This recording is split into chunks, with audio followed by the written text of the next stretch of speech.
નાની ઉંમરે જ સંસારનો ત્યાગ કર્યો અને ભગવો ધારણ કરે છે. તેઓ સોહમગીરી ગુરુ પાસે દીક્ષા લઈ અને જૂનાગઢ ગિરનારની ધરતીમાં આવી પહોંચે છે, જ્યાં તેઓ ગુરુ દત્તાત્રેય ભગવાનની સેવા કરે છે અને ગુરુ દત્તના આદેશથી તેમનું બ્રહ્મગીરી મહારાજ નામ પાડવામાં આવે છે. ત્યારે બ્રહ્મગીરી મહારાજ કે જે ઓગણનાથજી કહે છે કે મારે ગુરુ ધારણા કરવી છે, ત્યારે ત્યાંના યોગીરાજો કહે છે કે ગુરુ ધારણા કરવા માટે પાકિસ્તાન હિંગળાજ માતાના ઠોમરા લાવવા પડે અને પછી ગુરુ ધારણા થાય. આમ કહેતા ઓગણનાથ બલુચિસ્તાન પાકિસ્તાનના સીમાડા વટાવી અને મા ભગવતી હિંગળાજના શરણે પોકી જાય છે અને માની તપસ્યા કરે છે.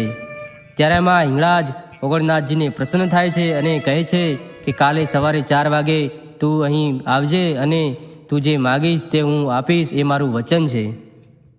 ત્યારે બ્રહ્મગીરી મહારાજ જ્યાં તપસ્યા કરતા હતા ત્યાં પાછા આવે છે અને બીજા તપસ્વીઓ પણ ધૂણો ધખાવી અને ત્યાં માને પ્રસન્ન કરવા માટે બેઠા હતા.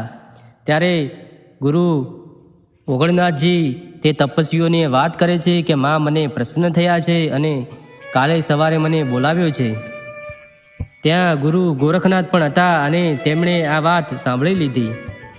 ત્યારે ઘટના એવી બને છે કે ગોરખનાથ સવારે વહેલા 3:30 વાગે ઉઠી જાય છે અને ઓગણનાથ ઉપર નીંદર મૂકી દે છે અને ગોરખનાથ ઓગણનાથનું રૂપ ધારણ કરી અને મા હિંગળાજ જોડે પહોંચી જાય છે.